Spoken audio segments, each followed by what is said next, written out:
आशा करता हूं आप सब बहुत अच्छे होंगे। मेरा नाम है सिद्धांत अग्निहोत्री। स्टडी ग्लोस पे आपका बहुत बहुत स्वागत है।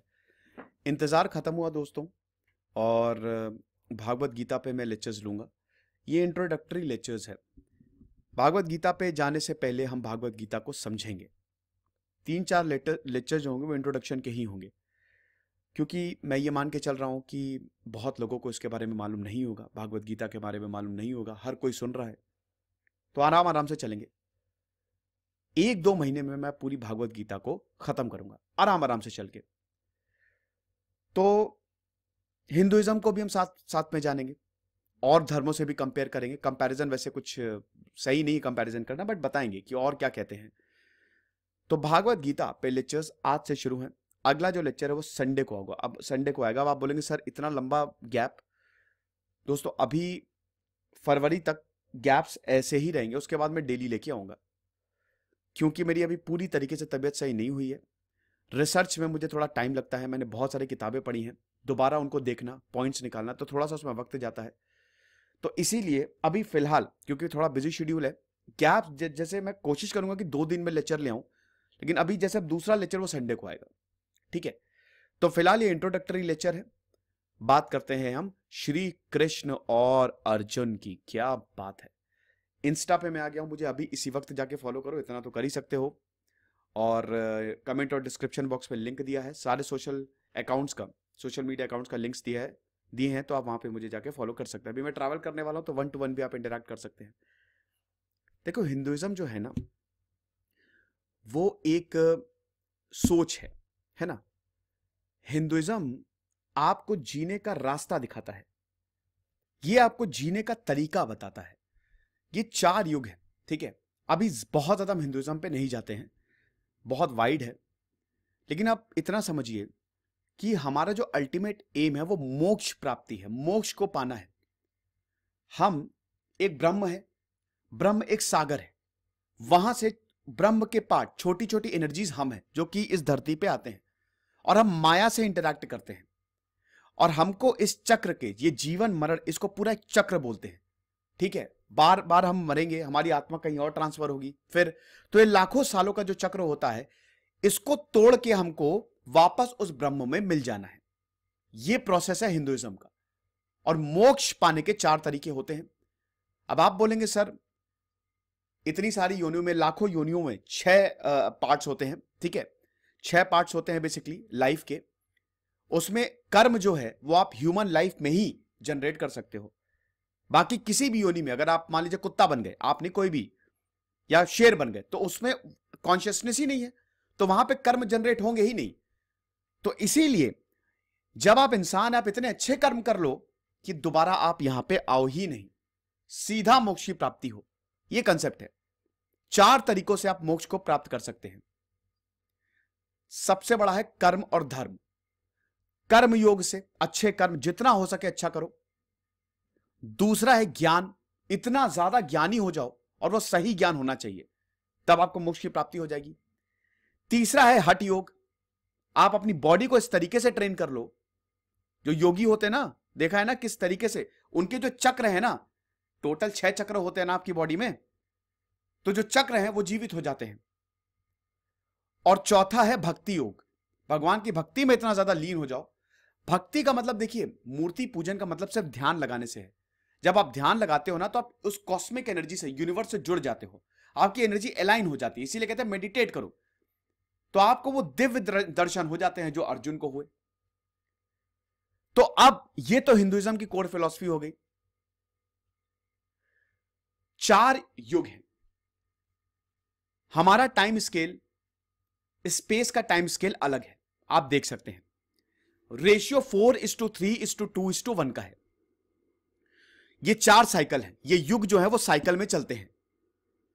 सबसे पहले ध्यान दीजिएगा, एक देव ईयर, ये आप देख सकते हैं ना, ये है देव ईयर और ये ह्यूमन ईयर। ये 4:3:2:1। अब आप ध्यान से समझिएगा मैं क्या बोलना चाह रहा हूं। मैं ये बोल रहा हूं कि जो धर्म होता है, ठीक है, धर्म को यहां पे गाय से समझाया गया है। गाय इसीलिए इतनी पवित्र मानी गई है कि उसका वर्णन जो है वो हमको वेदों में भी मिलता है ना। वेदों में भी, स्क्रिप्चर्स में भी। इनफैक्ट धर्म को भी गाय से दिखाया गया है। गाय के 4 पैर होते हैं, ठीक उसी तरीके से धर्म के भी 4 पैर होते हैं, और यहां पे धर्म को गाय से दिखाया गया। कौन कौन से? पहला जो गाय का पैर है वो ऑस्टियरिटी को दिखाता है, कितना ज्यादा आप प्योर हो, सेल्फ प्योरिटी आप में कितनी अंदर है। दूसरा है क्लीनलीनेस, कितना ज्यादा आप साफ सुथरे हो। तीसरा, कितना सच बोलते हो आप, ट्रुथफुलनेस। और चौथा है काइंडनेस। ये 4 चीजें हो तो आप धर्म का अपने आप ही पालन करोगे। ठीक है, यही 4 चीजें धर्म के लिए चाहिए। अब सतयुग में ध्यान दीजिएगा, मैं जो बोल रहा हूं बड़ा इंपॉर्टेंट है। ये देखिए, सतयुग में ये विष्णु के, आपको पता है भगवान विष्णु के टोटल 10 अवतार हैं। 10वां अवतार अभी जन्म लेगा, ऐसा हमारे स्क्रिप्चर्स में बोला गया है। तो सबसे पहले आता सतयुग। अब आप देखिए रेशियो कितना है, 4, यानी कि धर्म के 4 पैर हैं। और यहां पे जो विष्णु ने अवतार लिए हैं, 4 अवतार लिए हैं, सतयुग में 4 अवतार हुए हैं। रेशियो कितना है, 4। समझ गए ना? मतलब धर्म के चारों पैर इंटैक्ट हैं। सतयुग सबसे प्योर युग, यहां पे आपको ऑस्टेरिटी भी मिलेगी, क्लीनलीनेस, ट्रुथफुलनेस और काइंडनेस।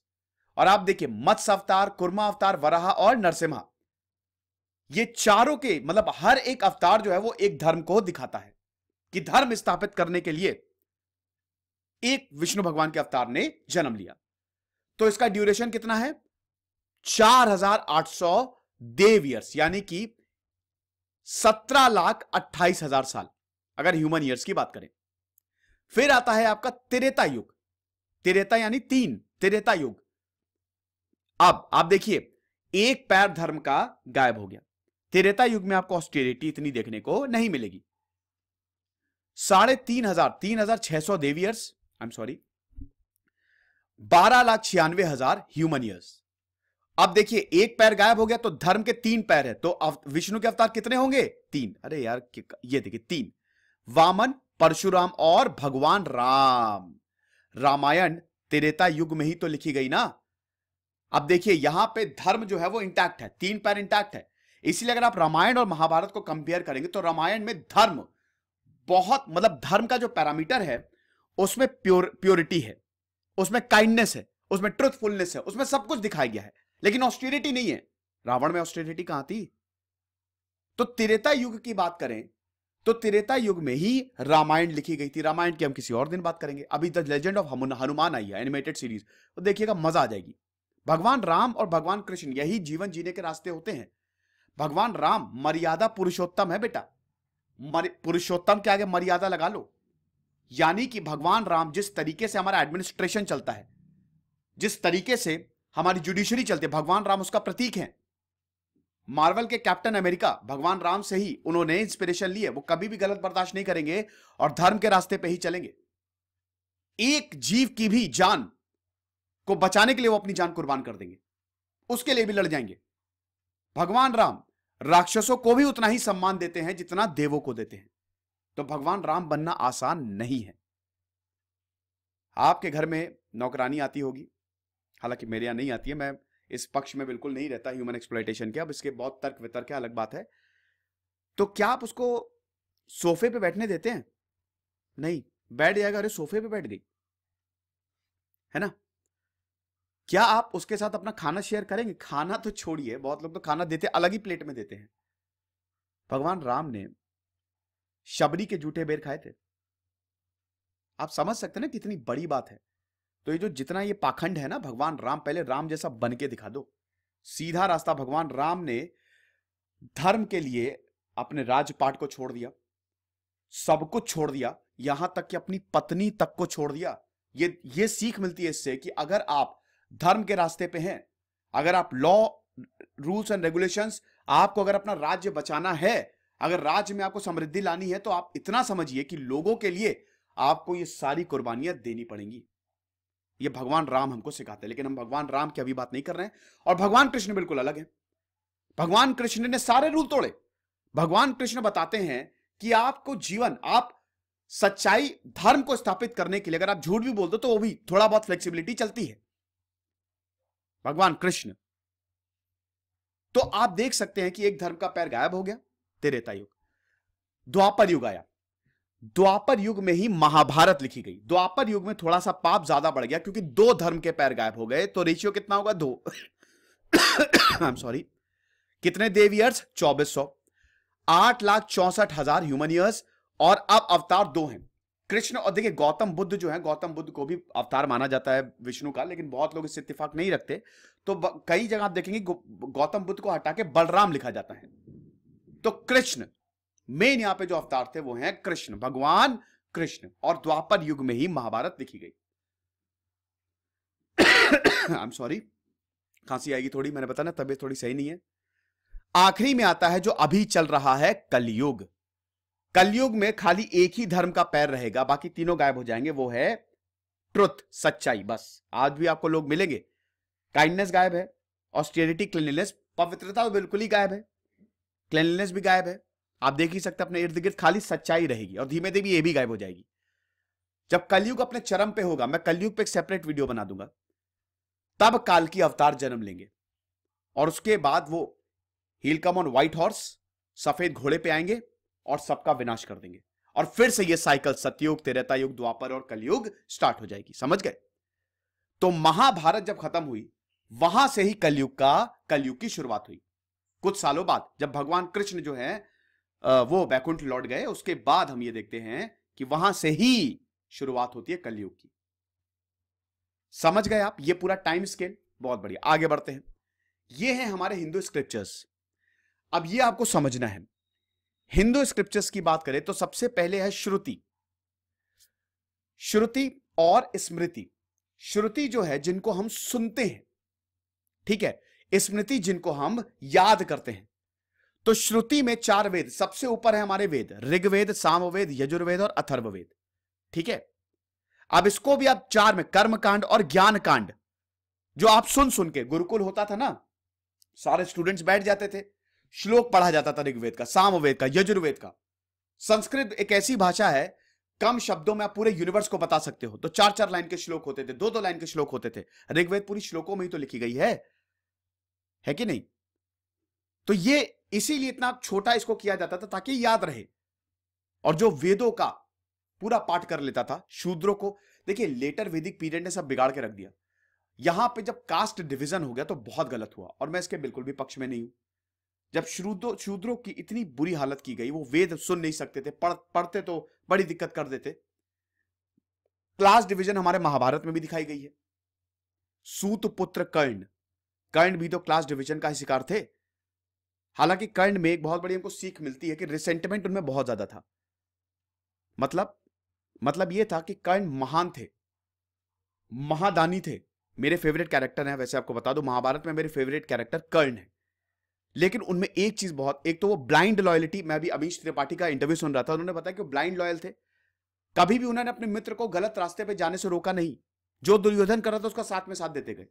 कर्ण रोक सकते थे लेकिन उन्होंने ऐसा किया नहीं।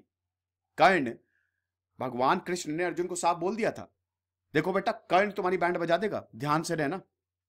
कर्ण जो है ना, वो वाकई में सबसे बड़ा दानवीर है। मैं स्टोरीज बताता रहूंगा महाभारत की छोटी छोटी, आपको बहुत फायदा भी मिलेगा इससे। वो सबसे बड़ा दानवीर है और वीर भी सबसे बड़ा है।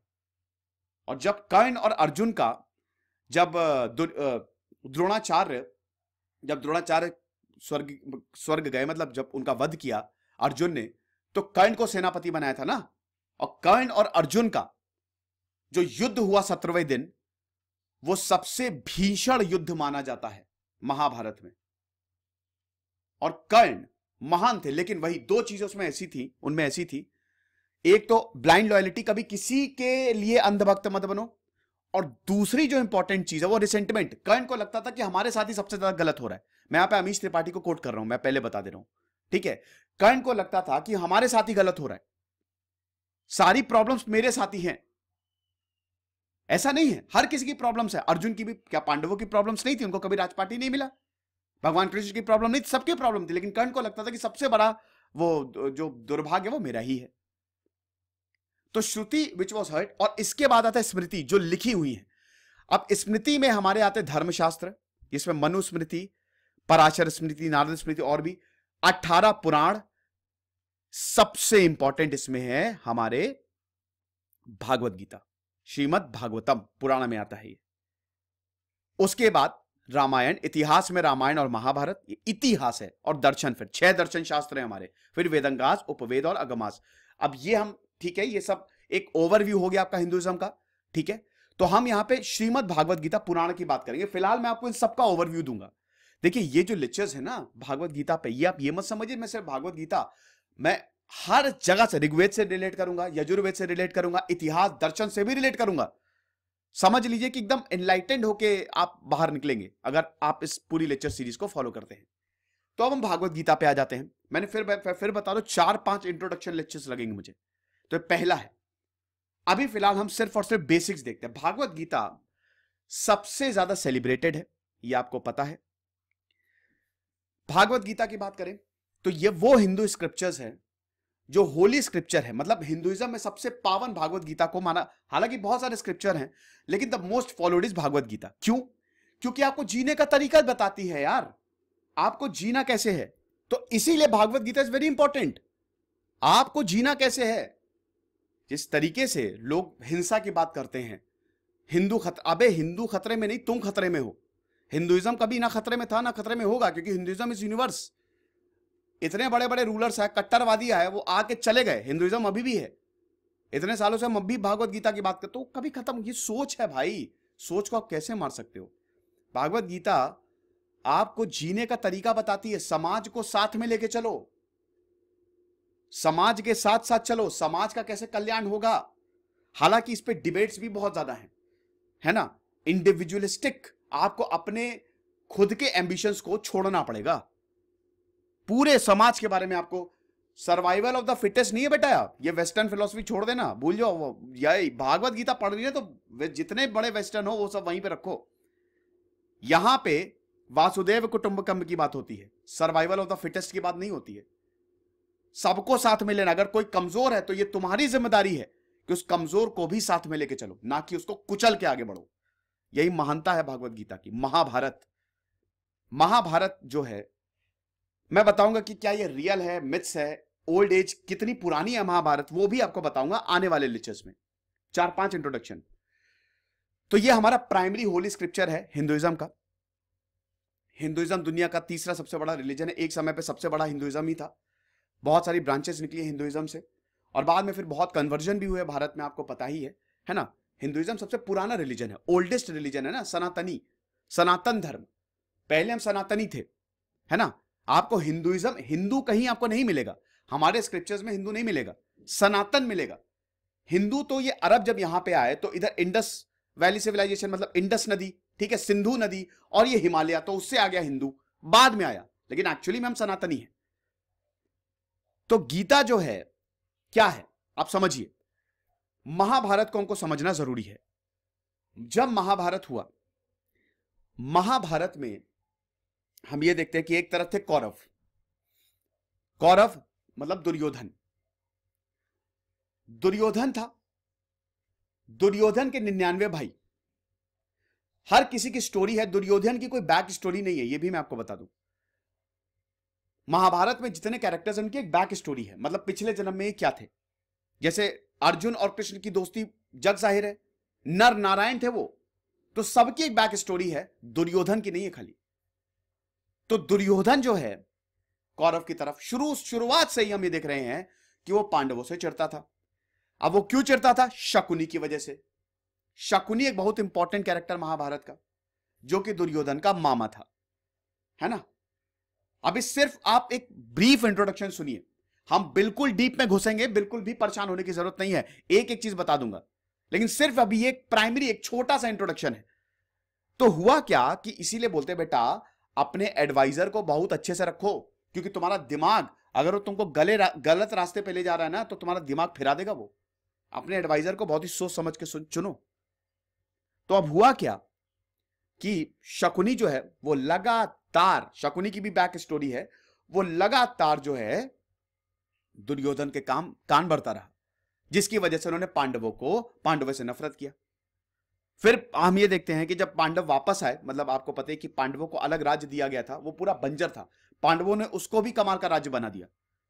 तो उसके बाद हम ये देख रहे हैं कि जब छल से और बहुत दिक्कतों से जब दुर्योधन जो है वो उसने ये बोला, मतलब उसने एक खेल रचा जिसको चौसर का खेल बोला गया, और उसने एक ऐसे गेम की स्थापना की, शकुनी इसका मास्टरमाइंड था, जिससे दुर्योधन अपना राज्य, सॉरी यहां पे पांडव अपना राज्य हार जाए, सब कुछ हार जाए वो। तो हम ये देखते हैं कि उस चौसर के खेल में पांडव सब हार गए और उनको वनवास मिला, और आखिरी साल अज्ञातवास का था। और उसके बाद जब वापस आए तब होता है दोनों में युद्ध। 18 दिन तक ये युद्ध चला था। मैं ये भी बताऊंगा कि महाभारत में किस दिन क्या हुआ। तो 18 दिन तक पांडवों और कौरवों में युद्ध चला, लेकिन युद्ध से पहले अर्जुन ने हथियार डाल दिए।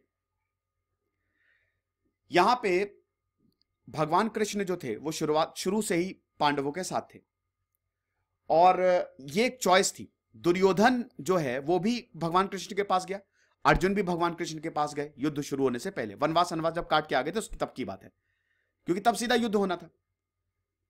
तो दुर्योधन जो है वो सर पे सर दबाने लगे भगवान कृष्ण का, और अर्जुन जो है वो पैर दबाने लगे। इसीलिए बोला जाता हमेशा पैर के पास, और इसीलिए पैर छुआ भी जाता हमेशा पैर के पास बैठो ताकि आप विजिबल रहो। तो यहां पे जैसे ही भगवान कृष्ण की आंखें खुली तो कृष्ण ने सीधा अर्जुन को देखा, और अर्जुन से बोला, अरे तुम कब आए? तो दुर्योधन चौंक गए। दुर्योधन ने बोला कि अरे मैं अब पहले आया हूं, आप अर्जुन को। तो उन्होंने कहा कि तुम मेरे पीछे बैठे तो तुम मुझे दिखे नहीं। तो यहां पे चॉइस दी दुर्योधन को भगवान कृष्ण ने कि देखो सिंपल सी बात है यार, अगर मैं तुम्हारी साइड से लड़ूंगा तो सिर्फ मैं ही रहूंगा, मेरी पूरी सेना जो है, यादवों की सेना जो बहुत बड़ी है, वो अर्जुन के साथ होगी, पांडवों के साथ होगी। अब तुम डिसाइड कर लो कि तुमको मैं चाहिए क्या मेरी सेना। दुर्योधन लालची इंसान, उन्होंने बोला कि नहीं, मुझे आपकी सेना चाहिए। अर्जुन ने तो पता ही था कि भगवान कृष्ण कौन है, मुझे आप चाहिए। कृष्ण ने यह भी शर्त रख दी थी कि मैं सिर्फ गाइड करूंगा, मैं हथियार भी नहीं उठाऊंगा। भाई भगवान कृष्ण अपना सुदर्शन चक्र चला देते, एक दिन क्या एक सेकंड में महाभारत खत्म। ठीक है, तो हम ये देख रहे हैं कि जब युद्ध शुरू हुआ अर्जुन ने हथियार डाल दिए।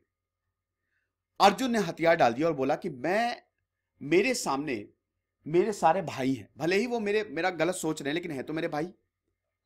मेरे भीष्म हैं, भीष्म पितामह, दादाजी है ना, द्रोण है, वो गुरु जिन्होंने मुझे सिखाया था। मैं उन सबका वध कैसे कर सकता हूं, यह अर्जुन का डायलेमा था। अर्जुन परेशान, क्या करूं मैं नहीं, हथियार ही डाल दिए, सरेंडर। अर्जुन अगर हथियार डाल देता, देखिए पांडव 5 थे ना, ये तो आई होप इतना तो आपको पता ही ना। सबसे बड़े थे धर्मराज युधिष्ठिर, जो हमेशा सत्य का साथ देते थे। उसके बाद थे भीम, फिर अर्जुन, फिर सहदेव और नकुल, और इनकी बीवी थी, जो इनकी पत्नी थी, वो थी आपकी द्रौपदी, है ना, पांचाली। लेकिन यहां पे हुआ क्या कि अर्जुन अगर हथियार डाल दिए और परेशान हो गए। देखो भाई, अगर आप कोई काम कर रहे हो तो आपको उसमें 100% डिवोट होकर करना है। अगर वो बड़ा क्रिटिकल काम है, अगर इधर उधर दिमाग भटकाओगे तो काम ही नहीं होगा। तो भगवान कृष्ण को पता था कि अगर अर्जुन ये काम करने से जरा सा भी पीछे हटा तो कौरव निश्चित जीतेंगे, और कौरव जीते तो अधर्म की जीत होगी। ये धर्म नहीं है, क्योंकि कौरवों ने बहुत गलत किया। कौरवों ने झूठ से सारा साम्राज्य जीता, झूठ से द्रौपदी की पूरी सभा में क्या हालत की थी आपको पता ही है, वो गलत था।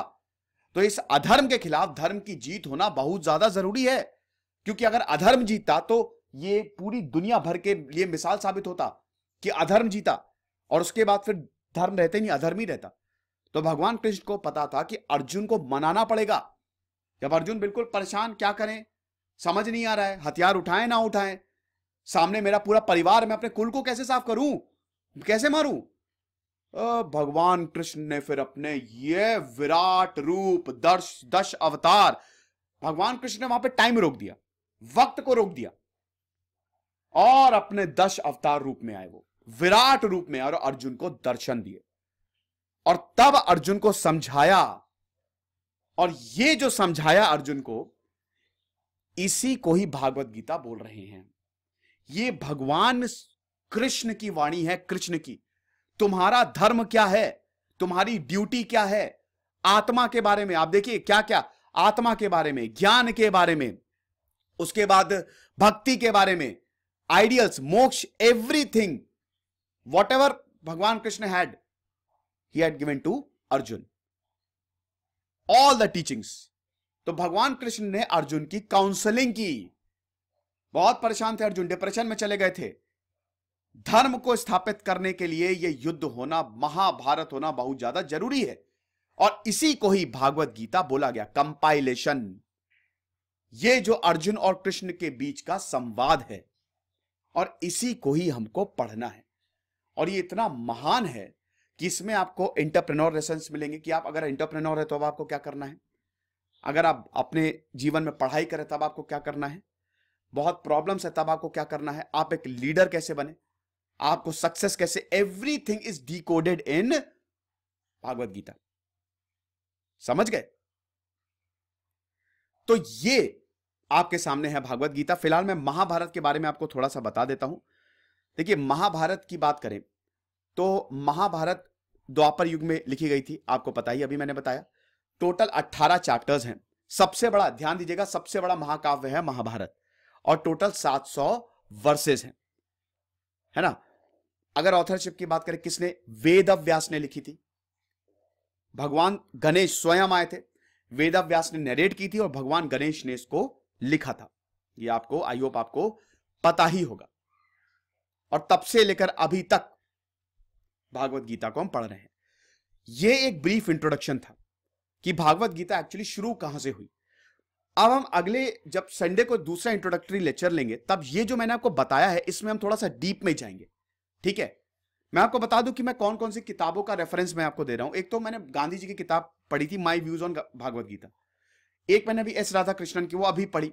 भागवत गीता ओरिजिनल तो मैंने पढ़ी ही पढ़ी है ना। और भी मैंने बहुत सारे इंटरप्रिटेशंस और लेक्चर्स सुने हैं, वो सब मैं आपको, जो भी मुझे पता है वो मैं आपको ज्ञान दे दूंगा। तो आई होप आपको पसंद आया होगा लेक्चर। भागवत गीता का ये पहला इंट्रोडक्टरी लेक्चर था। संडे को आपसे मुलाकात होगी। अब हम थोड़ा सा डीप में जाएंगे, थोड़ा सा और गोता लगाएंगे, और चीजों को एक्सप्लोर करेंगे। तो कोई जल्दी नहीं है, आई होप एकदम आराम से चलते हैं हम लोग, ताकि एक एक चीज आपको समझ में आ जाए। मुझे जरूर बताइएगा कि आपको कैसा लगा। खुश रहिए, पढ़ते रहिए। दिस इज सिद्धांत अग्निहोत्री साइनिंग ऑफ।